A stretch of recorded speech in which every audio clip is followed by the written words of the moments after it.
দুনিয়ার ভিতরে তুমি যেই দলমুক্ত হয়ে চলবা, যেই দলের নেতা নেত্রীকে নেতা নেত্রী মানবা, আল্লাহ রাসূল বলতেছেন কিয়ামতের ময়দানে সেই দলভুক্ত হইয়া তুমি উঠবা, এবং ওই দলের নেতা নেত্রীর সঙ্গে তোমার হাসর হবে। এক কথায় মুখস্থ করে বাড়ি করে যাওয়া লাগবে। বলেন, যার সঙ্গে যার মহব্বত তার সঙ্গে তার কিয়ামত। আমার উপর বেশি বেশি একটু রাগ করছেন না? হ্যাঁ, এত কম রাগ হইলে হয়, আর একটু বেশি বেশি রাগ হইলে। আমার সঙ্গে রাগ হইয়া বাজান কোনো লাভ নাই, কারণ তোমার কবরে তুমি যাবা, আমার কবরে আমি যাব। তোমার কবরের প্রশ্নের উত্তর তুমি দিবা, আমার কবরের প্রশ্নের উত্তর আমি দেব। বাজান, পীরের জন্য প্রশ্ন ভিন্ন, মুরিদের জন্য প্রশ্ন ভিন্ন, গরিবের জন্য ভিন্ন, ধনীর জন্য ভিন্ন, তা কিন্তু নারে বাজান। সবার জন্য প্রশ্ন তিনটা, মান রব্বুকা ওয়া মা দীনুকা ওয়া মান নাবিয়ুকা। এই তিন প্রশ্নের ভিতরে কোথায় কিন্তু পাওয়া যায় নাই। তুমি চরমনাই না সারসিনান না জৈনপুর, না তুমি ফুরফুরা, না তুমি আওয়ামী লীগ, না বিএনপি, না জাতীয় পার্টি, না তুমি অমুক বংশ তমুক বংশ সমুক বংশ। তুমি ধনী না গরিব, শিক্ষিত না অশিক্ষিত। এই পরিচয় কি এই তিন প্রশ্নে আছে? হ্যাঁ, নাই নাই নাই। যদি নাই থাকে আমার বাজানদেরকে বলবো, পর্দালে মা বোনদেরকে বলবো, বাজান ভালো করে মনকে বুঝাও, তারপর দুনিয়া থেকে বিদায় নিয়ে কবরে রওনা করো। কারণ বাজান রে, কখন কোন সময় কার ডাক আসবে তোমারও জানা নাই, আমারও কিন্তু জানা নাই। আল্লাহু আল্লাহ।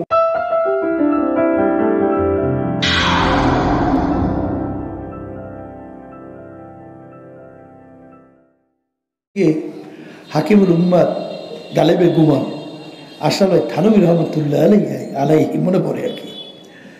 তার কাছে একটা লোক যাই দোয়া চায়, হুজুর আমার জন্য একটু দোয়া করে, আল্লাহ যেন আমার একটা ছেলে সন্তান দেয়। কি সন্তান? এক আল্লাহর ওলির কাছে দোয়া চাইছে। এখন আল্লাহর ওলি তো খুব পরে কাগতি মিনতি দেখা দোয়া করছে, আল্লাহ পরে এত আশা, আপনি ওকে একটা ছেলে সন্তান দিয়ে। তার বছর ঘুরে যাওয়ার পরে ও আবার যাই বলে, হুজুর কি দোয়া করলেন? কই কোনো ছেলে সন্তান হয় নাই তো? বলে, বেটা দোয়া তো করছিলাম, আল্লাহ কবুল করে নাই। আচ্ছা তুই বিবাহ করছো? বলে, হুজুর বিয়ে তো করিনি। জোরে হাসেন না, জোরে হাসেন না। বলে, ওরে কপাল পোড়া, বিয়ে না করলে বাচ্চা পাবি কই? আপনি বেহেশতে যাইবেন, খারাপ কাজ থেকে ফিরবেন। আল্লাহ বলতেছে খারাপ কাজ থেকে ফিরতে চাও, নামাজ তোমাদের খারাপ কাজ থেকে ফিরেইবে। নামাজ পড়বেন না, খারাপ কাজ থেকে ফিরবেন কেন? এক সাহাবী নামাজও পড়তো, মাঝে মাঝে কিছু খারাপ কাজও করতো। সাহাবায়ে কেরাম বলেন, আল্লাহ রাসূল, এই সাহাবী তো নামাজও পড়ে, আবার দিয়ে খারাপ কাজও করে। আল্লাহ রাসূল সাল্লাল্লাহু আলাইহি ওয়াসাল্লাম বলে, তাকে ছেড়ে দাও, নামাজ পড়তে থাকুক। এক সময় দেখা গেল আল্লাহর বান্দা সমস্ত খারাপ কাজ থেকে ফিরে আসছে। আসসালাতু মিরাজুল মুমিনিন, নামাজ হলো আল্লাহ এবং বান্দা বান্দির মধ্যে সম্পর্কের মাধ্যম। বান্দা বান্দি যখন নামাজ পড়ে তখন আপনারা তেলাওয়াত করেন না? কি তেলাওয়াত করেন? আলহামদুলিল্লাহি রাব্বিল আলামিন। কি কইছেন আপনি? বলছেন আর আছে, জোরে শব্দ করা যাবে না। আলহামদুলিল্লাহি রাব্বিল আলামিন। আমার মালিক উত্তর দেয়, নামাজের ভিতরে কথোপকথন চলে। আলহামদুলিল্লাহি রাব্বিল আলামিন, আল্লাহ উত্তর দেয়, হামেদানি আব্দি, হে আমার বান্দা বান্দি তোমরা আমার প্রশংসা করবা। আমি বলছি, আল্লাহ উত্তর দেয়। আবার যখন বলি আর রহমানির রহিম, আল্লাহ উত্তর দেয়, সদাকানি আব্দি, হে বান্দা বান্দি সত্যই তো বলছি, আসলেই তো আমি রহমানুর রহিম। কথোপকথন হয় নামাজের ভিতরে, আল্লাহর সঙ্গে কি হয়? সম্পর্ক তৈরি হয়। কথা ঠিক না?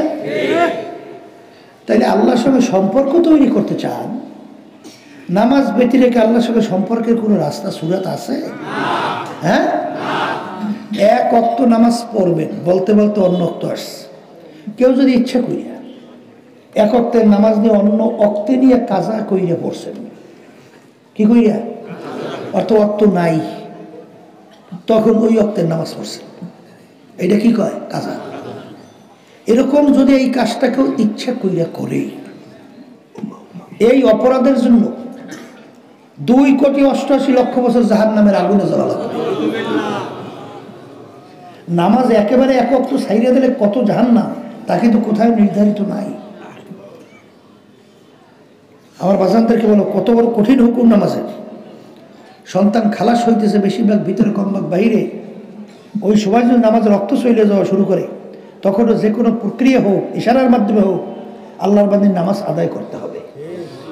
এত বড় কঠিন হুকুম নামাজে, ওদিকে হাসতে হাসতে নামাজ ছেড়ে দিলাম। এখন আমার বাজানদেরকে জিজ্ঞেস করি, শোনেন, এই আলোচনার পর কি বুঝলেন? আগে তো নামাজ পড়তাম না, এখনো পড়বো না, ঠিক না? এই নিয়ত তো করিয়া দিতে হবে নাকি?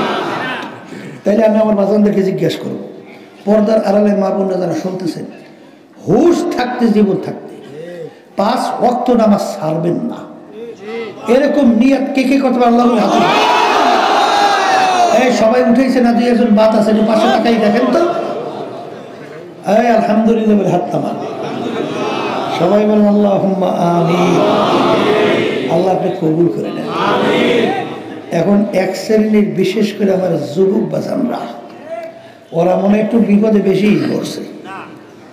ওরা মনে মনে বলে, হুজুর, এই আগে শুনছি হুজুররা বলে আটকাইয়ে মাহফিল দেয়, আজকে তো হেইকায় দেয় হয়েছে। কারণ আপনি হাতটা জায়গায় লজ্জার ব্যাপার না, কি কায়দায় পড়ছে দেখেন তো, এখন আটকাইয়ে মাহফিল। এই আল্লাহর বান্দা, নামাজ পড়লে লাভ তোমার না আমার? আসতে কয়, তোমার নিজের নামাজ লাভ না? তাই যে নিজের লাভ বুঝে না, এর চেয়ে বোকা দ্বিতীয় দুনিয়া থাকতে পারে? এক শ্রেণীর মনে করে, হুজুর নামাজে বড় কষ্ট, এই শীতের মধ্যে হুজুর কম্বল ফালাইয়া, এই ঠান্ডা পানিতে হুজু কইয়া হুজুর নামাজ পড়ে যেই সেই কথা। আমি আমার বাজানদেরকে জিজ্ঞেস করি, বাজান নামাজে খুব কষ্ট না? হ্যাঁ। আচ্ছা, আমার রিক্সাওয়ালা বাজানরা গরমের দিনে রৌদ্রের ভিতরে রাস্তা রিক্সা চালায়, মাথার ঘাম টপ টপ করে পড়তে থাকে, তার চেয়েও নামাজে কষ্ট? আসতে কত কৃষক ভাইরা জমির ভিতরে ফসল লাগায়, ধান লাগায়, আল্লাহ রৌদ্রে চামড়া ফুইয়া কালো হয়ে যায়, এসব নামাজে কষ্ট? জেলে ভাইরা সমুদ্রে মাছ ধরে, জীবনের ঝুঁকি নিয়ে ওই সমুদ্রের ওদিকে আমরা যাইতো। অনেকে বলে, হুজুর এতজন ছেলে নিখোঁজ। ওই গেছিলাম পাথরঘাটা, সেখানে এক বাপের একটাই ছেলে পড়াশোনা করে, ওর বাপের আবার বড় ট্রলার আছে, সমুদ্রে মাছ ধরে। এখন ছেলের শখ জাগছে একটু সমুদ্রে যাবে মাছ ধরতে, গেছে সমুদ্রে, আর ফিরে আসে নাই। ওই যে গেছে তো গেছে, আর আসে নাই। এই জানের ঝুঁকি নিয়ে মাছ ধরে এই সমুদ্রের ভিতরে, এই ঠান্ডার মধ্যে, বৃষ্টির মধ্যে, এর চেয়েও নামাজে কষ্ট আসতে কর। এখন আমার বাজানদেরকে বলবো, এরপরেও যদি কেউ কষ্ট মনে করেন, আসলে কোনো কষ্ট নেই। কারণ যদি আপনি আল্লাহর উপর তাওয়াক্কুল কইরা, নিয়াতকে পোক্ত কইরা যদি আল্লাহর হুকুম পালন করার জন্য নামতে পারেন, আল্লাহ রাব্বুল আলামিন ওয়াদা করছেন, ওয়াল্লাযীনা জাহাদু ফীনা লানাহদিয়ান্নাহুম সুবুলানা ওয়া ইন্নাল্লাহা লামাআল মুহসিনিন। হে আমার বান্দা বান্দীরা, যদি আমাকে রাজি খুশির উদ্দেশ্যে আমার হুকুম পালন করার জন্য তোমরা যদি রাস্তায় নামো, পাহাড় পরিমাণ যদি মুসিবত তোমাদের সামনে আসে, আমি তোমাদের সঙ্গে ওয়াদা করতেছি, আমি তোমাদের জন্য আমি রাস্তা খুইলা দেব, একটা না বহুত রাস্তা। আমার একটা উদাহরণ, ইউসুফ আলাইহিস সালাতু ওয়াস সালামের নাম শুনছেন? নবীর নাম শোনেন নাই?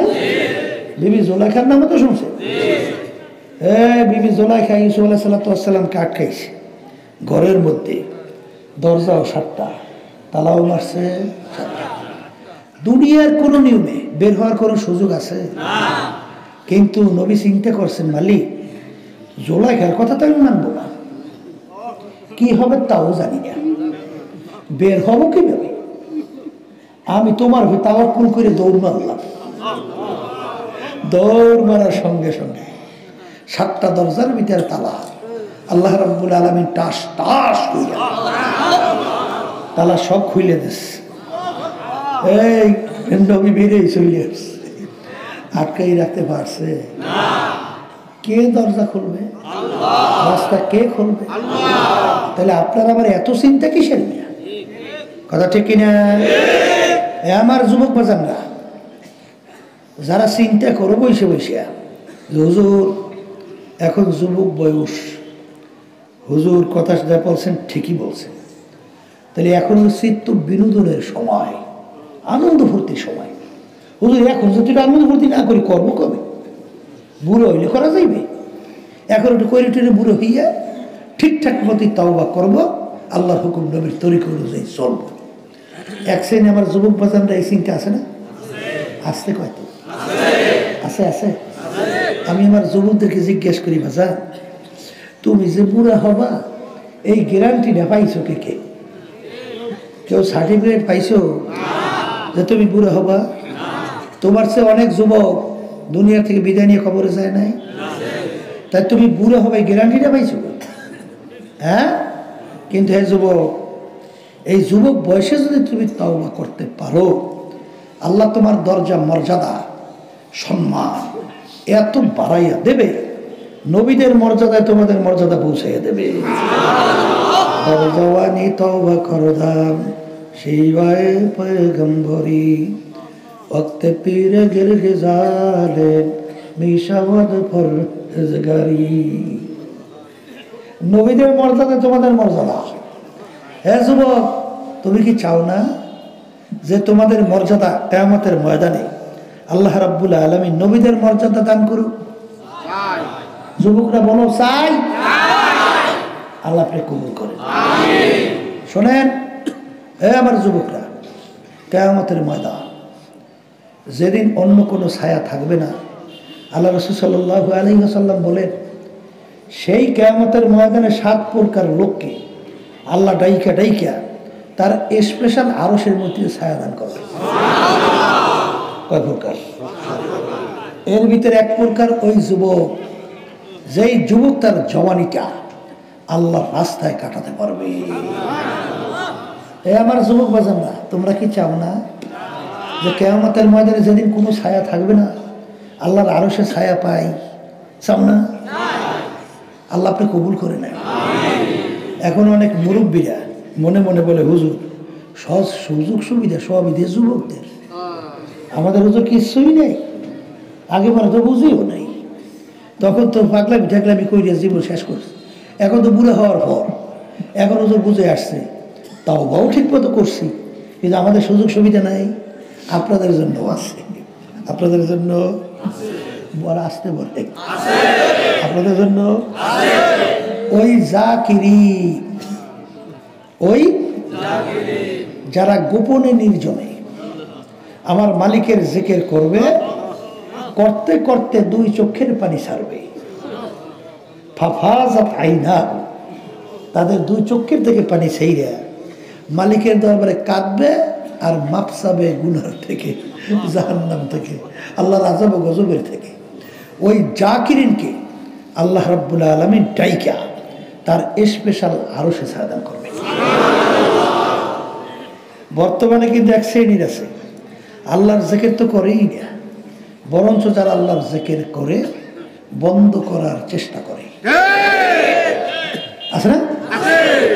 আল্লাহর বান্দাদেরকে বলবো, জিকির শব্দের অর্থ কি? স্মরণ করা। বলেন, জিকির শব্দের অর্থ কি? স্মরণ করা। আচ্ছা, আল্লাহর বান্দা বান্দি আল্লাহর স্মরণ করবে না শয়তানের স্মরণ করবে?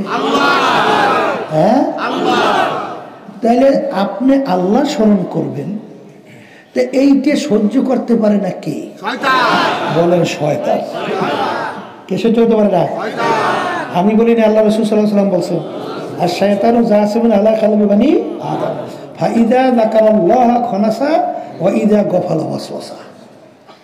শয়তান মজবুত হইয়া প্রত্যেকটা বনি আদমের কলবের ভিতরে বৈশা ওয়াসওয়াসা দেয়, বনি আদমকে গুনাহের ভিতরে লিপ্ত করায়।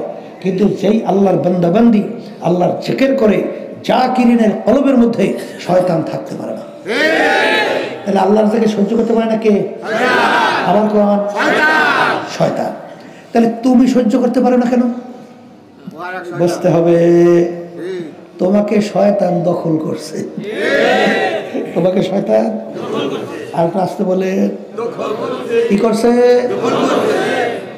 আল্লাহর বান্দারা শোনে, আল্লাহ রাসূল সাল্লাল্লাহু আলাইহি ওয়াসাল্লাম সাহাবায়ে কেরামদেরকে বলতেছেন যে প্রত্যেকের জন্য ভিন্ন ভিন্ন একটা শয়তান নির্ধারণ করা। সাহাবায়ে কেরাম বলতেছেন, আল্লাহ রাসূল সাল্লাল্লাহু আলাইহি ওয়াসাল্লাম, আপনার জন্য কি একটা শয়তান নির্ধারণ করা আছে? সাহাবায়ে কেরাম প্রশ্ন করছে। আল্লাহ রাসূল সাল্লাল্লাহু আলাইহি ওয়াসাল্লাম বলেন, হ্যাঁ, আমার জন্য একটা শয়তান নির্ধারণ করা আছে, কিন্তু ওয়ালাকিন আসলামানি, ওই শয়তানটা আমার কাছে আত্মসমর্পণ করছে। কারণ আল্লাহ রাসূল আল্লাহর সবসময় নিয়ন্ত্রণের ভিতরে ছিল না। কথা ঠিক না ঠিক? তাই শয়তান তার কাছে আত্মসমর্পণ করছে। এই আপনার আমার শয়তান এসে আত্মসমর্পণ করছে কবে? করছে? তাহলে ও তো থাকে না। এই রীতি একজন গেছে সর্বনাই। কোথায়? সর্বনাই যাওয়ার পরে আল্লাহ রাব্বুল আলামিন ওকে দ্বীনের বুঝ দান করছে। কিসের বুঝ? আচ্ছা, বুঝ দান করার পরে এখন এলাকায় যাইয়া ওই আল্লাহর বান্দা বসে বসে এখন আল্লাহর জিকির করে। এখন ওই কেসে মেয়ের এরা এসে বলতেছে, এই পাইছো কই, যাইজ দেয়। এখন ও আসলে তো একটু মাথা ভাঙ্গা। ও কয়লে আমি যে এলাকায় সেমনি না চাইতাম, হ্যাঁ কি আপনার জানা আছে? হ্যাঁ জানা আছে। তখন তো একদিন আপনি আমাকে নিষেধ করেননি। আমি যে ঢোলবাদ্য ভিড়াইতাম, সেমনি না চাইতাম, সব সময় যে শয়তানের যা লিপ্ত ছিলাম, তখন তো একদিন আপনি আমাকে বাধা দেন নাই, বরং আপনাকে আমি দাওয়াত দিছি। হ্যাঁ মনে আছে? বলে হ্যাঁ তো মনে আছে। খাইছেন না খান নাই দাওয়াত? বলে খাইছি তো। হাদিয়ে তো বলতেছিলাম, হ্যাঁ পকেটে লইছেন, হ্যাঁ মনে আছে? বলে হ্যাঁ তো মনে আছে।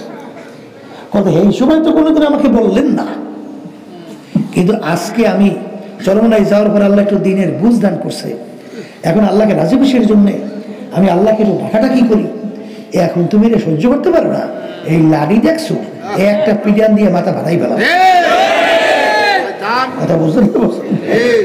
এই এক পদের আছে, ওরা কিন্তু দেখবে আল্লাহর থেকে সহ্য করতে পারে না। কথা ঠিক না? আমি আমার বাজানদেরকে বলবো, ওই জাকিরি যারা নির্জনে গোপনে আল্লাহর জিকির করে, দুই চোখের পানি ছাড়ে, গুনার থেকে মাপ চায়, ওই জাকিরিনকে ডাইকে আল্লাহ তার স্পেশাল আরশে ছায়াদান করে। আর এক প্রকার আছে, এই 7 প্রকার তো, এর মধ্যে আর এক প্রকার, হুব্বু ফিল্লাহ, বুগযু ফিল্লাহ। যারা দুনিয়ায় থাকা অবস্থায় সম্পর্ক মোহব্বত রাখবেও আল্লাহর রাজি খুশির জন্য, আল্লাহ আর মোহাব্বত ছাড়বেও, সম্পর্ক ছাড়বেও আল্লাহর রাজি খুশির জন্য। এই প্রকার লোককে আমার মালিক ডাইকা ডাইকা তার স্পেশাল আরো সে ছায়াদান করবে। কথা বুঝেন নাই? এই সম্পর্ক রাখবে কার রাজি খুশি?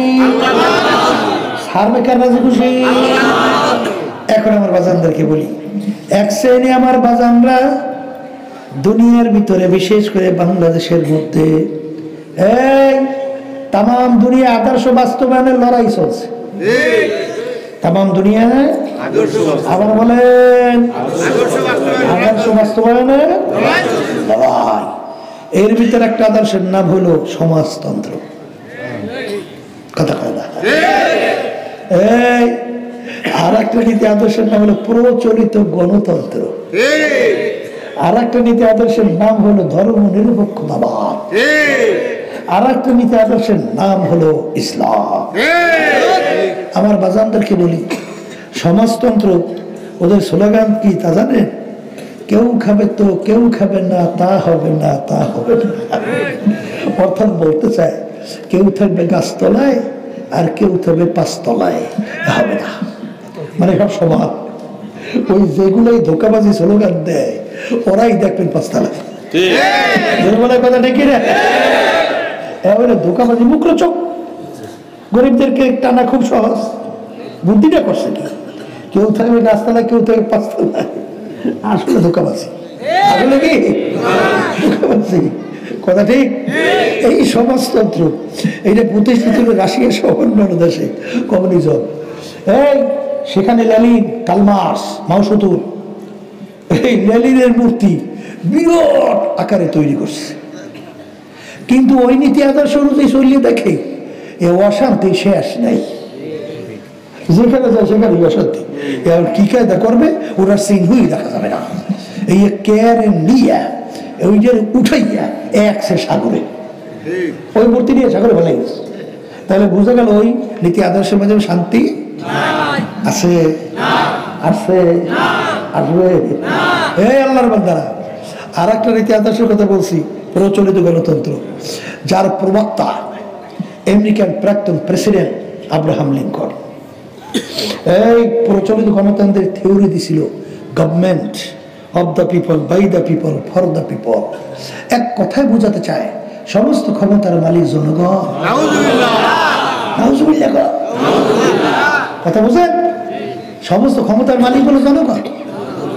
এখন আমি বাজানদেরকে জিজ্ঞাসা করি এই নীতি আদর্শের মাধ্যমে শান্তি যদি আসে, তো আমেরিকায় তো প্রথম দেখতাম, কথা খারাপ, আমেরিকায় শান্তি আছে? এই ইতিহাস পরের ইতিহাস। তাম দুনিয়ার ভিতরে সবচেয়ে বেশি আত্মহত্যা হয়, সবচেয়ে বেশি আত্মহত্যা বুঝেন? যাদের ভিতরে ঈমান নাই, যখন অশান্তি সহ্য করতে পারে না তখন এক পর্যায়ে নিজে নিজে মরে। এর নাম কি? এই তাম দুনিয়ার ভিতরে সবচেয়ে বেশি আত্মহত্যার দেশ হলো আমেরিকা। তাইলে তোদের এই নীতি আদর্শের মাধ্যমে শান্তি যদি আসতো, তাহলে তোদের দেশেই দেখতাম তাহলে আত্মহত্যা করে কেন? কথা কয় না? ওদের সমাজ বলে সভ্য না অসভ্য সমাজ? আসতে কয়। আমি সিলেট গেছিলাম বুঝছেন কয়েক বছর পূর্বে, তো এই বছরে গেছিলাম, তো কয়েক বছর পূর্বের একটা ঘটনা। এক আল্লাহর বান্দা তার ফ্যামিলি সহ থাকে আমেরিকায়, ছেলে সন্তান, বিবি, বাচ্চা মাচ্চা সব সহ। তো ওই লোকটা আমরা যাওয়ার পরে খুব খেদমত করে, লোকটা খুব ধনী মানুষ, সুন্দর সুন্দর অনেকগুলা বিদেশে স্টাইলে বাড়ি টেরি করছে। তা আমি একদিন জিজ্ঞাসা করি, ভাই আপনার ছেলে সন্তান কয়জন? তা মেয়ের কথা কয়জন বলছেন আমার স্মরণ নেই, ছেলে কয়েছিল 2 জন, এটা মনে হচ্ছে। আমি বলছি আপনার ছেলেরা কি করে? বলে হুজুর তা বলতে পারি না। তা আমি মানি, আপনার ছেলেরা কি করে বলতে পারেন না মানি? বলে হুজুর ওই দেশের নিয়ম হলো ছেলে মেয়ে যখন বড় হয় তখন তাদের ইচ্ছে মতো যেদিকে ইচ্ছা সেদিকে চলে যায়, বাপ মা তাকে বাধা দেওয়ার কোনো আইন নাই। যদি বাপ মা তাদেরকে বাধা দেয় আর তারা যদি অভিযোগ দেয়, সঙ্গে সঙ্গে হাতে হ্যান্ডকাপ লাগাইয়া বাপ মাকে জেলে ঢুকাইতে হয়। হুজুর ওরা যে কোথায় গেছে এটা বলতে পারি না। এই সমাজটা, এই নীতি আদর্শটা খুব শান্তির আদর্শ না? কয় কি আমরাও দেশে কুত্তে আছে না? আসতে কয় কুত্তা চেনেন মনে হয়, শোনেন? আচ্ছা কুত্তার বাচ্চাগুলো যখন বড় হয় নিজেরা খাইয়ে তৈরি চইলার মতো অবস্থা তৈরি হয়। এই মা কুত্তা থাকে কই আর এই বাচ্চাগুলো কোনো সম্পর্ক আছে? হ্যাঁ, তাহলে কুত্তা বড় হওয়ার পর যার যার পথ, গরু বাচ্চা বড় হওয়ার পরে যার যার পথ, অন্যান্য বড় হওয়ার পরে যার যার পথ। কিন্তু মানুষ আর কুকুর সমান? গরু আর মানুষ সমান? হ্যাঁ, ওরা বৃদ্ধাশ্রম বানাইছে ভদ্র ভাষা। আমাদের দেশে খড় খড় খড় চেনেন না? ওই যে পশু ছাগল গরু ফসল খাইলে খড়ে নিয়ে আটকায়, সরকারি আছে না? ওরা খড় বানাইছে, গরু ছাগল আটকায় না। যখন বাপ মা বুড়ো হয়ে যায় তখন বলে এদের বোঝা হয়, বোঝা, তখন ওই খড়ের ভিতরে ফেলাই রাখে। এখনো মানুষের জীবন আসতে জীবন। আর ওদিকে ইসলাম নীতি কি শিক্ষা দেয়? আরে মুসলমান, আজকে অনেক মুসলমান সন্তান ইসলাম নীতি আদর্শ চিনলাম না, আজকে এর সঙ্গে জড়াইতে পারলাম না। আফসোস, ইসলাম শিক্ষা দেয়। আল্লাহু আকবার। এই বাপ মায়ের সঙ্গে এরকম কোন আচরণ করা যাবে না, এরকম কোন ব্যবহার করা যাবে না যে আচরণের মাধ্যমে বাপ মা কষ্ট পাইয়া তাদের জবান থেকে কষ্টদায়ক কোন শব্দ বের হয়। এরকম কোনো কষ্ট দেওয়া। আল্লাহ রাসূল সাল্লাল্লাহু আলাইহি ওয়াসাল্লাম বলেন, সাহাবায়ে কেরাম বলেন, আল্লাহ রাসূল, যদি বাপ মা আমাদের সাথে জুলুম করে, জুলুম বোঝেন তো, অন্যায়, অবিচার, এরকম যদি কোন আচরণ করে তাহলে তাদের সঙ্গে একটু খারাপ ব্যবহার করা যাবে না? আল্লাহ রাসূল সাল্লাল্লাহু আলাইহি ওয়াসাল্লাম বলেন, ওয়াইন যালামাকা ওয়াইন যালামাকা ওয়াইন যালামাকা, বাপ্পা যদি তোমাদের জুলুম করে জুলুম করে জুলুম করে, তারপর তাদের সাথে এরকম কোন আচরণ করা যাবে না যে আচরণের মাধ্যমে তারা কষ্ট পায়। কথা বুঝেন? এই যে ইসলাম শিক্ষা দিয়েছে আল্লাহ রাসূল সাল্লাল্লাহু আলাইহি ওয়াসাল্লাম। এই আল্লাহর বান্দারা, একদিন মেম্বারে প্রথম পা রাখলেন, বললেন আমিন। দ্বিতীয় পা রাখলেন, বললেন আমিন। তৃতীয় পা রাখলেন, বললেন আমিন। সাহাবায়ে কেরাম বলেন, আল্লাহর রাসূল, এরকম মেম্বারে পা রাখা অবস্থা আপনাকে আমিন বলতে কখনোই তো শুনি নাই, কেন এরকম আমিন বললেন? আল্লাহ রাসূল বলেন, জিবরাইল আমিন আসছে, 3টা দোয়া করছে, এই দোয়া কবুল হওয়ার জন্য আমি আমিন বলছি। বলেন, কে আসছে? এই আল্লাহর বান্দারা, কি মনে করলেন আল্লাহর হুকুম ছাড়া কি জিবরাইল আমিন আসতে পারে? তাহলে জিবরাইল আলাইহিস সালামকে কে পাঠাইছে? বলেন আল্লাহ। জিবরাইল আলাইহিস সালাম আল্লাহ শিখানো দোয়া ছাড়া নিজে দোয়া করতে পারে? তার দোয়া শিখাইছে কে? পাঠাইছেন আল্লাহ, দোয়া শিখাইছেন আল্লাহ। এই দোয়া কবুল হওয়ার জন্য মাধ্যম বানাইছেন কাকে? সরদার দোজাহান মুহাম্মদুর রাসূলুল্লাহ সাল্লাল্লাহু আলাইহি ওয়াসাল্লাম। এই দোয়া কবুল হওয়ার ভিতরে সন্দেহ কি কি আছে? কার কার কি মনে হয়? আস্তে একটু কর। দোয়া শিখাতেছে কে? দোয়া করার জন্য মাধ্যম বানাইছেন সবচেয়ে সম্মানিত ফেরেশতা জিবরাইল আলাইহিস সালাম। আমিন বলাইছেন কার মাধ্যমে?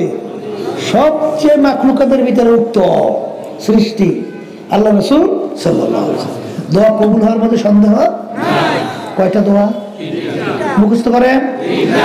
1 নম্বর, জিবরাইল আলাইহিস সালাম বলতেছেন, আল্লাহ রাসূল সাল্লাল্লাহু আলাইহি ওয়াসাল্লাম, আপনার উম্মতেরা, আল্লাহর বান্দা বান্দীরা দুনিয়ায় থাকা অবস্থায় রমজান মাসে রোজা পাইল।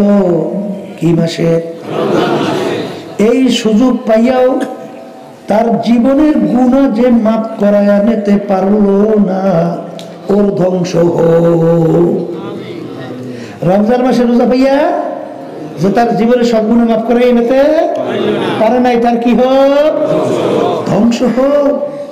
আল্লাহ রাসূল সাল্লাল্লাহু আলাইহি ওয়াসাল্লাম বলছেন আমিন। আমার বাজানদেরকে যখন কথা এসে গেছে বললেই ফেলে, রমজান মাস বেশি দূর আছে? আসতে কয়, এই রমজান মাসে রোজা পাইয়া জীবনে গুনাহ মাফ করাইতে পারে নাই। রমজান মাসের বরকত ফজিলত আপনার উলামায়ে কেরামদের মুখে শোনেন না? শোনেন তো। এখন যে আমরা এশার নামাজ পড়ছি না, পড়ছেন তো? আজকে এশার নামাজে এটা ফরজ। রমজান মাসে যদি আপনি একবার এশার নামাজ ফরজ আদায় করেন, এখন 70 বার যদি এশার নামাজ ফরজ আদায় করেন, 70 বার যে সব পাবেন, এই পরিমাণ সব রমজানে এক এশায় আল্লাহ দান করবে। সুবহানাল্লাহ। হ্যাঁ, এই সুন্নাত আমল। আল্লাহ রাব্বুল আলামিন রমজানের সুন্নতের সব দান করবে ফরজের সমান। কি নেক কামাই করার বড় সুযোগ না? কথা কন না কা? এই আল্লাহর বান্দারা, পর্দা আলে মা বোনেরা, রমজান মাসের মধ্যে এমন একটা রাত্রি আছে যেই রাত্রির ব্যাপারে আল্লাহ রাব্বুল আলামিন নিজে ঘোষণা করেন, খায়রুম মিন আলফি শাহর, হাজার মাসের চেয়ে উত্তম। কয় রাত্রি? হিসাব করলে দেখা যায় 83 বছর 4 মাস হয়। 83 বছর, তাই 83 বছর 4 মাস। আপনি যদি 24 ঘন্টার জন্য ইবাদতের ভিতরে লিপ্ত থাকেন, যেই পরিমাণ সব পাবে। কয় বছর? আবার 83 বছর 4 মাস, 24 ঘন্টা আপনি যদি ইবাদতের ভিতরে লিপ্ত থাকেন, যেই পরিমাণ সব পাবে, রমজান মাসের ওই রাত্রিতে তার চেয়ে বেশি সব পাবেন। একটা মানুষ 83 বছর বয়স পর্যন্ত সংখ্যাও তো কম। কথা হয় না? তাহলে এই রাত্রিটা কোন মাসে আছে? রমজান মাসে। এই কথার মাধ্যমে আমি আমার বাজানদেরকে বলি, শোনেন, কেতাবের ভিতরে আসছে যে রমজান মাসে রোজা পাইল, ইচ্ছা করে যদি একটা রোজা ছাইরা দেয়, যতদিন বাইচা থাকবে ততদিন যদি রোজা রাখতে থাকে, রমজান মাসের একটা রোজার সমান বরকত পাবে না। কি এখন এই কথার মাধ্যমে কি বুঝলেন? আল্লাহ যদি রমজান মাস আল্লাহ কবুল করেন পাইয়ে বসি, তাই রোজা ছাড়বেন না রাখবেন? কারা কারা নিয়ত করছেন? তুমি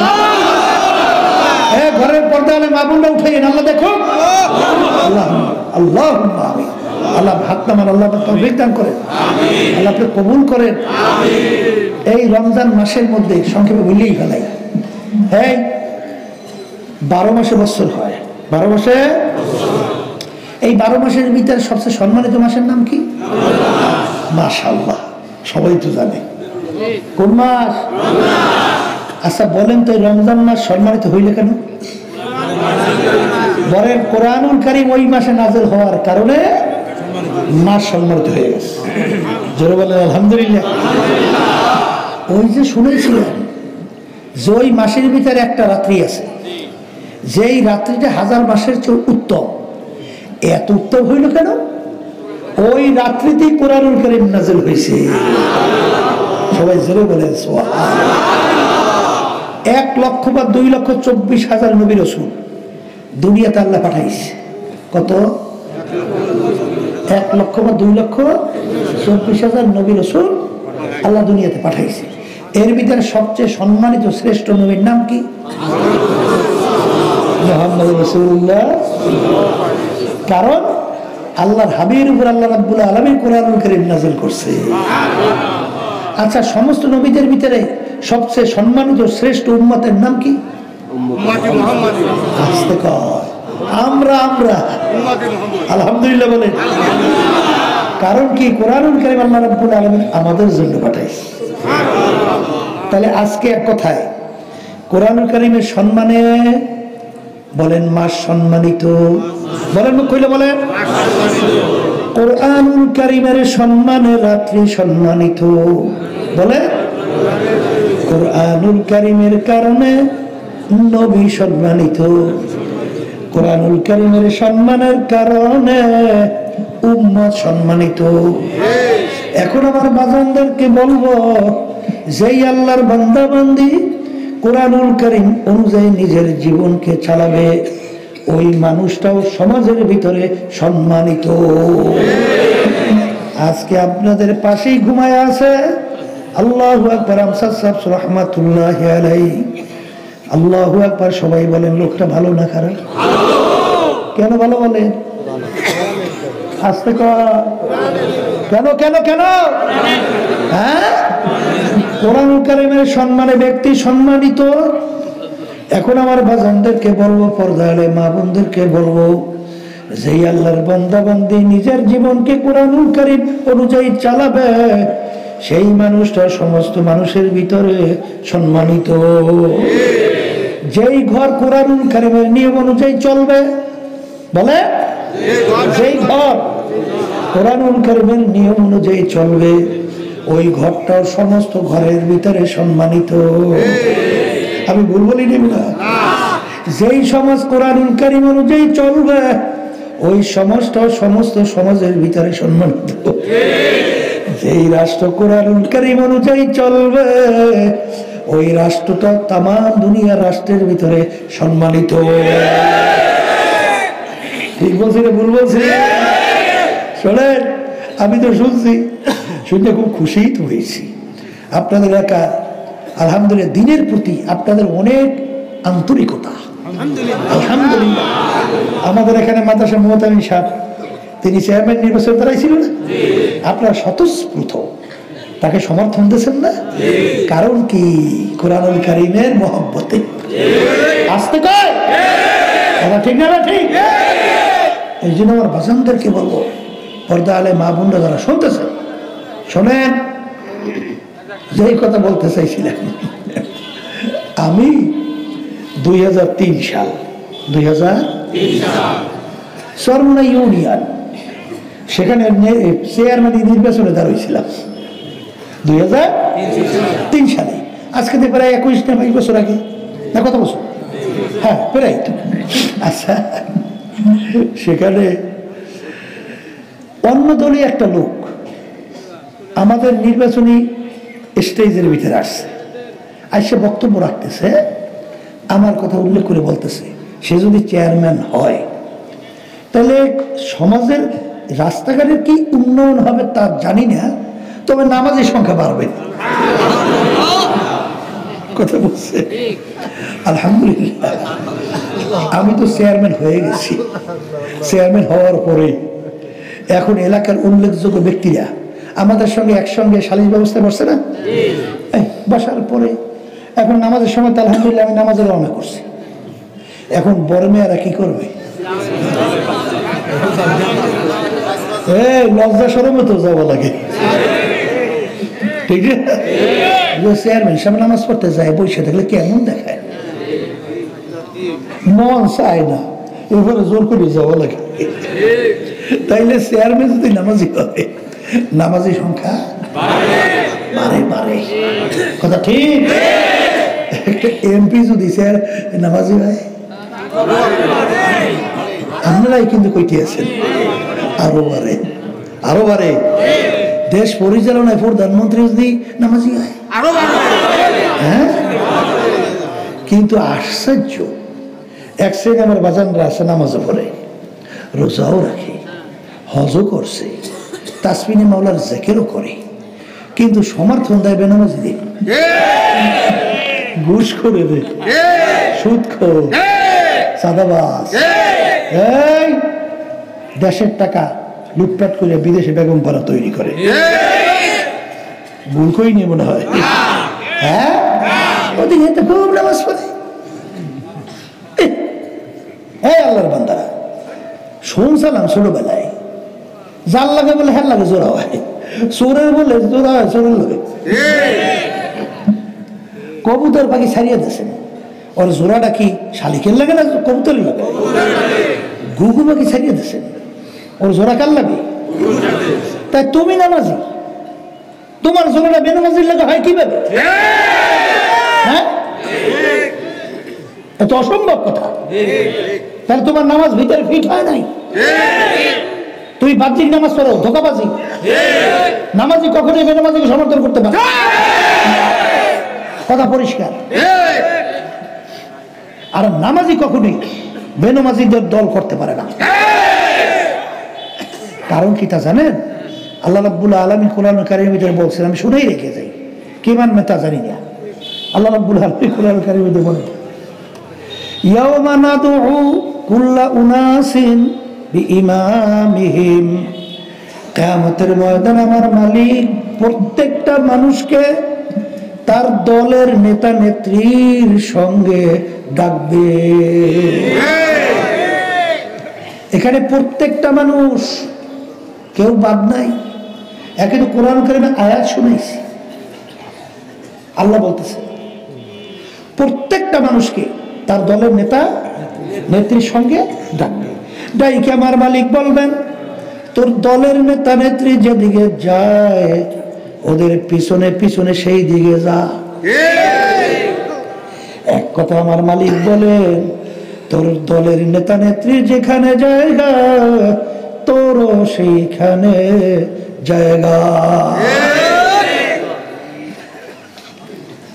আল্লাহ রাসূল সাল্লাল্লাহু আলাইহি ওয়াসাল্লাম হাদিসের ভিতরে বলেন, মান তাশাব্বাহা বিকওমিন ফাহুয়া মিনহুম। দুনিয়ার ভিতরে তুমি যেই দলভুক্ত হয়ে চলবা, যেই দলের নেতা নেত্রীকে নেতা নেত্রী মানবা, আল্লাহ রাসূল বলতেছেন কিয়ামতের ময়দানে সেই দলভুক্ত হইয়া তুমি উঠবা, এবং ওই দলের নেতা নেত্রীর সঙ্গে তোমার হাসর হবে। এক কথায় মুখস্থ করে বাড়ি করে যাওয়া লাগবে। বলেন, যার সঙ্গে যার মহব্বত তার সঙ্গে তার কিয়ামত। আমার উপর বেশি বেশি একটু রাগ করছেন না? হ্যাঁ, এত কম রাগ হইলে হয়, একটু বেশি বেশি রাগ হইলে। আমার সঙ্গে রাগ হইয়া বাজান কোনো লাভ নাই, কারণ তোমার কবরে তুমি যাবা, আমার কবরে আমি যাব। তোমার কবরের প্রশ্নের উত্তর তুমি দিবা, আমার কবরের প্রশ্নের উত্তর আমি দেব। বাজান, পীরের জন্য প্রশ্ন ভিন্ন, মুরিদের জন্য প্রশ্ন ভিন্ন, গরিবের জন্য ভিন্ন, ধনীর জন্য ভিন্ন, তা কিন্তু নারে বাজান। সবার জন্য প্রশ্ন তিনটা, মান রব্বুকা ওয়া মা দীনুকা ওয়া মান নাবিয়ুকা। এই তিন প্রশ্নের ভিতরে কোথায় কিন্তু পাওয়া যায় নাই। তুমি চরমনাই না সারসিনা না জৈনপুর, না তুমি ফুরফুরা, না তুমি আওয়ামী লীগ, না বিএনপি, না জাতীয় পার্টি, না তুমি অমুক বংশ তমুক বংশ সমুক বংশ। তুমি ধনী না গরিব, শিক্ষিত না অশিক্ষিত। এই পরিচয় কি এই তিন প্রশ্নে আছে? হ্যাঁ, নাই নাই নাই। যদি নাই থাকে আমার বাজানদেরকে বলবো, পর্দালে মা বোনদেরকে বলবো, বাজান ভালো করে মনকে বুঝাও, তারপর দুনিয়া থেকে বিদায় নিয়ে কবরে রওনা করো। কারণ বাজান রে, কখন কোন সময় কার ডাক আসবে তোমারও জানা নাই, আমারও কিন্তু জানা নাই। আল্লাহ আল্লাহ। ওই ঢাকা সদরঘাট থেকে লঞ্চ ছাড়লো, নদীর ভিতরে লঞ্চের ভিতরে আগুন ধরে গেল। যুবক ছেলে বাপের কাছে মোবাইল করে, বলে আব্বা জান দেখা হবে কিয়ামতের ময়দানে। জইলা পুইরা ছাই হয়ে গেল, আর বাপ আত্মীয় স্বজনের সঙ্গে দেখা হয় নাই। বাজান, সেদিনকে আমি গেলাম মুন্সিগঞ্জ। আরে আর একটু আমার আগে পরে কোন সময় হঠাৎ একটা বাস কতগুলা গাড়ির উপরে লাগাইয়া দিল, প্রায় জায়গায় 6 জন মারা গেল। আসলে কে কোন সময় কিভাবে রওনা করবে এটা কিন্তু তোমারও জানা নাই, আমারও জানা নাই। কিন্তু কবরের যাত্রীরা, আজকে দুনিয়ার স্বাধীনতা পাইয়া আমার মালিক তোমাকে আমাকে দুনিয়ায় পাঠাইলো, পাঠাইয়া আমার মালিক ঘোষণা করলেন, আমহিল হুম রুয়াইদা, আমি তোমাদেরকে স্বাধীনতা দান করলাম, ঢিল দিলাম। কেন? লিয়াবলুয়াকুম আইয়ুকুম আহসানু আমালা, পরীক্ষার হলে পরীক্ষা নেওয়ার জন্য। কবরের যাত্রীরা, ছাত্রছাত্রী পরীক্ষার হলে পরীক্ষা দেয়, 3 ঘন্টা তাদের জন্য স্বাধীনতা আছে না নাই?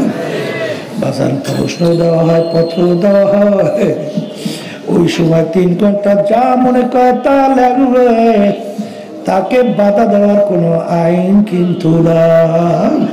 কারণ যদি বাধা দেওয়া হয় তাহলে পরীক্ষার হল কিন্তু আর থাকে না। আমার মালিক তোমাকে আমাকে দুনিয়ায় পাঠাইয়া, আমার মালিক বলেন তোদেরকে আমি স্বাধীনতা দান করলাম। কেন? পরীক্ষার হলে পরীক্ষা নেওয়ার জন্য। কি জন্য? কি জন্য? এই পরীক্ষার হলের ভিতরে তুমি যা মনে কর তা করবা। এই দুনিয়ার স্বাধীনতা তোমাকে আমি কিছু বলবো না, কারণ যদি এখানে তোমাকে ধরপাকড় করি তাইলে তো স্বাধীনতা থাকবে না। আজকে পরীক্ষার হলে স্বাধীনতা পাইয়া যারা ধরাকে সরা জ্ঞান মনে করেন না, যা মনে করেন তা করেন। আরে ল্যাংটা সেমরিদেরকে নাচাও, এলাকার ভিতরে গজব নিয়ে আসার চেষ্টা করো। দেখো এখন আমেরিকার সবচেয়ে যেখানে বড় ধনী জায়গা কিভাবে মাওলায় গজব শুরু হয়ে গেল। খবরদার খবরদার, এই আল্লাহর বান্দারা, পর্দার আড়ালের মা বোনেরা, সুম্মুন বুকমুন উমিয়ুন ফাহুম লা ইয়ারজিউন, খবরদার এমন কোনো কাজ কইরো না যে আল্লাহর পক্ষ থেকে তোমার সিনার ভিতরে যেন মোহর না পড়ে। তাআওয়ানু আলাল বিররি ওয়াত তাকওয়া ওয়া লা তাআওয়ানু আলাল ইসমি ওয়াল উদওয়ান। আমার মালিক বলে তোমরা ভালো কাজের সহযোগিতায় থাকো, খারাপ কাজের বিরোধিতা করো। কার হুকুম? এই আল্লাহর বান্দারা, আজকে আমরা মাদ্রাসা মসজিদ ভালো কাজে দান করি কেন? সওয়াব পাওয়ার জন্য। কি পাওয়ার জন্য? সওয়াব পাওয়ার জন্য। আর তুমি যদি খারাপ কাজে সহযোগিতা করো, সেখানে তুমি গুনাহ কেন আমল নামায় নেবা না? কথা কয় না?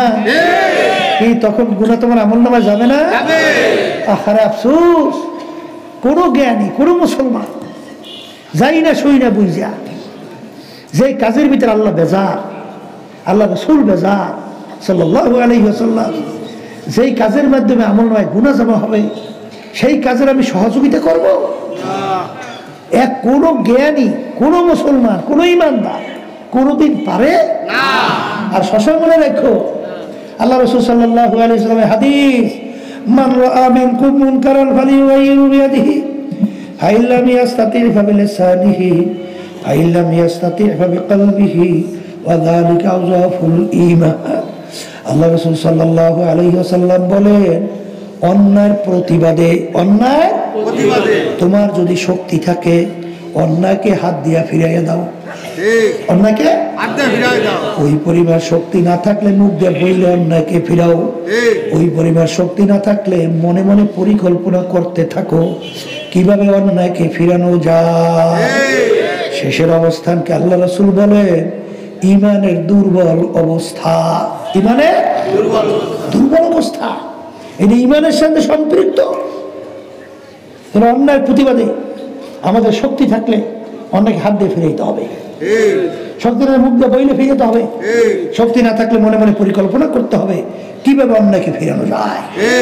এক সিনেমার বাজানরা আছে, একার চুপচাপ বৈশা খুব দরবেশ, ওরে সর্বনাশ, তাহাজ্জুদ কামাই নাই, তাসবিহ সবসময় আল্লাহর জিকির করে, ওদিকে সমাজের মধ্যে অন্যায় ভরপুর হয়ে যাইতেছে, চিন্তাও নাই, চেষ্টাও নাই, কথাও নাই।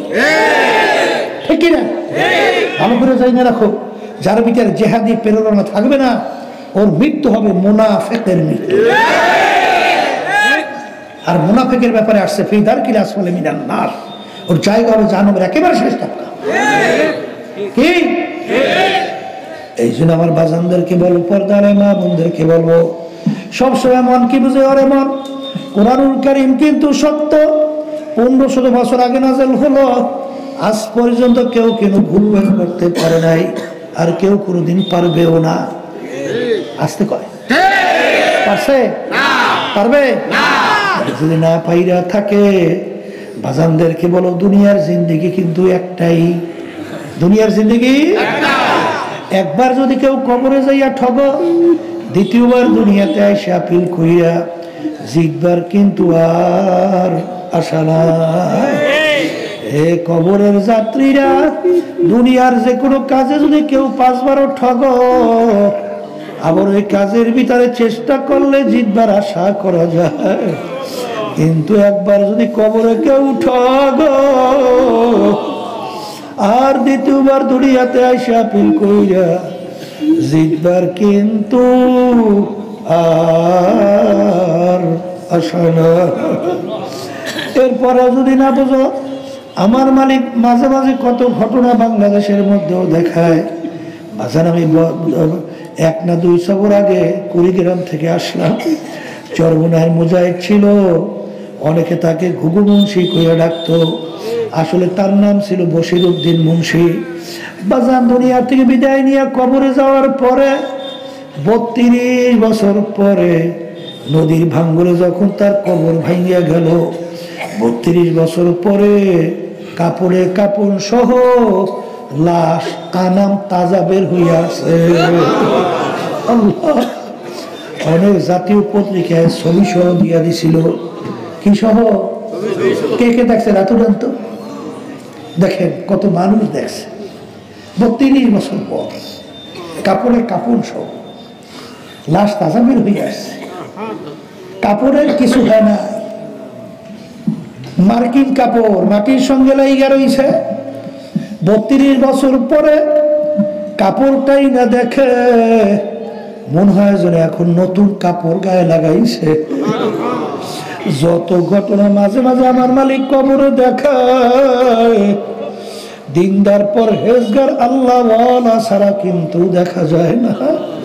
আবার কত কবরে আগুন দেখা যায়, সাপ দেখা যায়, নাফরমানের চেহারা শুয়ারের চেহারা হইয়া পইরা আছে। যত দুর্ঘটনা কবরে মাঝে মাঝে দেখা যায়, বেনামাজি হারামখোর সুদখোর ঘুষখোর ছাড়া কিন্তু দেখা যায় না। এ দুনিয়াদার পাগল, কাদের জন্য পাগল হইছ, কার জন্য পাগল হইছ? আসলে বাজান মাঝে মাঝে একটু চক্ষু বন্ধ করো, মুরাকাবা করো। আসলে সন্তান যদি দিনদার না হয়, ওই সন্তান কিন্তু তোমার আমার শত্রু। কারণ এই সন্তান তোমার আমার কবরের পাশে যাইয়া 2 চোখের পানি ছাইরা মালিকের দরবারে রব্বির হামহুমা কামা রাব্বায়ানি সগীরা, এই দোয়া বুঝি তোমার কপালে জুটবে না। এই জন্য আমার ভাইদেরকে বলবো, পর্দা আলে মা বোনদেরকে বলবো, বাজান মনে করছে আমরা হুজুররা কিছু বুঝি না, বুঝা শূন্য কিন্তু দাঁড়িয়ে রাখছি, বুঝা শূন্য মাথায় টুপি রাখছি, বুঝা শূন্য সুন্নাত তরিকে আল্লাহর ফজলে চলার চেষ্টা করি, হারাম হালাল তমিজ পার্থক্য করিয়া খাই চলার চেষ্টা করি। বাজান ভালো করে চিন্তা ভাবনা কইরা দেখলাম দুনিয়ার জিন্দেগি কিন্তু একেবারে ক্ষণিকের। আসলে বাজান একেবারে ফাঁকি। যার যত বয়স যেন পিছনের দিকে তাকাইয়া দেখো, মনে হয় সব কালকের ঘটনা। ওদিকে আয়নার সামনে যখন চেহারার দিকে তাকাই, দেখি কাঁচা দাড়িগুলো পাইকা গেল, দাঁতগুলো পইরা গেল। আরে কত মানুষ নিয়ে 4 টেবিলে চা খাইলাম, গল্পের টেবিলে গল্প করলাম, এখন তাদেরকে বাজারেও পাওয়া যায় না, 4 টেবিলেও পাওয়া যায় না। আরে আমার আম্মা আব্বা কোথায় গেল, আমার পড়শিরা কোথায় গেল? তাম দুনিয়ার যে কোনো প্রান্তে সেকেন্ডের ভিতরে যোগাযোগ করা যায়, কিন্তু আজ পর্যন্ত খবর দিতেও পারে নাই, নিতেও পারে নাই। বাজার কিয়ামতের ময়দান একজন আরেকজনকে জিজ্ঞাসা করবে, ভাই আমরা দুনিয়ার ভিতরে কতদিন ছিলাম? কাম লাবিসনা। একজন উত্তর দেবে লাবিসনা ইয়াওমান আও বা'যা ইয়াওম, একদিন অথবা একদিনের কিছু অংশ ছিলাম। আর একজন বলবে না না, আমার তো মনে হয় ঘরে এক দরজার থেকে ঢুকলাম, অন্য দরওয়াজা থেকে বের হইয়া আসলাম, ঢুকলাম এবং বের হলাম। ফাস আলিল আদিন, যারা হিসাব রাখছে তারাই বলতে পারবে দুনিয়ার ভিতরে আমরা কতদিন ছিলাম। এই কবরের যাত্রীরা, এই হলো দুনিয়ার জিন্দেগি। এই জন্য আমার বাজানদেরকে বলবো, পর্দা আলে মা বোনদেরকে বলবো, আমার মালিক যখন মাহফিলে নিয়ে আসছে, আমার মালিক বড় দয়ার মাওলা, বড় মায়ার মাওলা। যদি গুনার কথা মনে কইরা দিলটাকে ভাইয়া 2 চোখের পানি ছাইরা আমার মালিকের দরবারে মাপ চাওয়ার মতো চাইতে পারো, আমার মালিক অপেক্ষায় থাকে কখন আমার বান্দা বান্দী আমাকে আল্লাহ কইয়া ডাক দেবে, আমি তার ডাকে সাড়া দেব। আল্লাহু আল্লাহ। এই দিন আমার বাজানদেরকে বলবো, আমার মালিক বড় দয়ার, বড় মায়া। আমার মালিক সবসময় অপেক্ষায় থাকে কখন আমাকে মালিককে ডাক দেবা। আরে আমার মালিক তোমার ডাকে সাড়া দেবে যদি তাওবা খালেস নিয়তে করতে পারো। আমার মালিক শুধু তোমার আমার গুনাহ মাফ করবেন তাই না, এমনকি নেকের দ্বারা তোমার আমার গুনাহকে পরিবর্তন কইরা দেবে। আরে বাজান রে, আবার এই মাহফিল পাবো, আর মালিকের দরবারে দোয়া করব, কোনদিন আর বুঝি হয় না, আর পাবো কিনা তাও সন্দেহ। এই জন্য মালিক যখন মাহফিলে নিয়ে আসছেন, দুই চোখের পানি ফালাও, গুনার কথা মনে করো, দিলটাকে ভাঙ্গে মালিকের কাছে দোয়া করো আর মাপ চাও। আল্লাহুম্মা আমিন। এই ঘরের মেয়ে লোকেরা হাত উঠাও, গুনার কথা মনে করো, দুই চোখের পানি ফালাও, আমার মালিকের দরবারে কান্দ আর মাপ চাও। যদি কান্না না আসে মনকে বুঝারে মন, একদিনে ঘরের দরজা দিয়ে নতুন বউ হয়ে উঠছিল রে মন। কত মেয়ে লোকে শরবত খাওয়াইলো, কত মেয়ে লোকে বাতাস করলো, আমার এমন একটা দিন আসবে এই ঘরের দরজা দিয়ে আমার লাশ হয়ে যাবে। ছেলে কানবে মামা করে,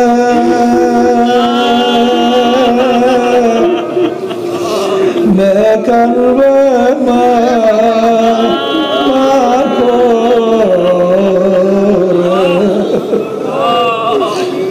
জবাব তো আর দিবা না। আল্লাহ পেটে মাঠের দিকে চাইয়া দেখে আপনার বান্দারা কিভাবে কাঁদবে। মালিক আমাদের ছেলেও মরে নাই, মেয়েও মরে নাই, গোলা করে উঠছি রে, মাফ করে দেন গো মাওলা, মাফ করে দেন। আল্লাহ বান্দারা জোর করে কাঁদেন। সন্তান মারা গেলে চোখে পানি আসে, সম্পদ নষ্ট হয়ে গেলে চোখের ভিতরে পানি আসে। তোমার আমার গুনার কারণে জাহান্নামের আগুন জ্বলছে, জাহান্নামের আগুন আমার মালিক চোখের পানি ছাড়া ঠান্ডা করবে না। আল্লাহ যাদের ছেলে মাহফিল হইল, চেষ্টা কাটিয়ে সাহায্য করলো, আমরা যারা মাহফিলে উপস্থিত হয়ে গেলাম, সবার উপরে খাস মেহেরবানি নাজল করেন আল্লাহ। আল্লাহ মাদ্রাসা মসজিদকে দিনের জন্য কবুল করে নেন আল্লাহ। আমাদের আম্মা আব্বা দাদা দাদু আত্মীয় স্বজন যারা ওই অন্ধকার কবরে শুয়ে রয়েছে, সবার কবরকে বেহেশতের বাগান বানায় দেয় আল্লাহ। আমাদের আমদা শরীফুর রহমতুল্লাহ কবরকে বেহেশতের বাগান বানায় দেয়। আবু আলী ফয়জাবাদ আমাদেরকে নসিব করে আল্লাহ। তরিকার শায়েখদের বিশেষ আব্বাস রহমতুল্লাহ আলাইহি তাদের দরজা বেহেশত বলন্দ করে দিয়ে তাদের রুহানি ফয়জাবাদ আমাদেরকে নসিব করিয়া। সুবহান রাব্বিকা রাব্বিল ইজ্জাতি আম্মা ইয়াসিফুন ওয়া সালামুন আলাল মুরসালিন আলহামদুলিল্লাহি রাব্বিল আলামিন। কেউ উঠেন না, মাইকটা আলোচনা করিয়া আরামই পেয়ে না, মনে টানি দেওয়া যায় না। একজন আর একজনের গায়ের সঙ্গে হাত লাগাই তওবা করে, কারণ এখানে অনেক আল্লাহর খাস বান্দারা আছে যাদের সঙ্গে তওবা করলে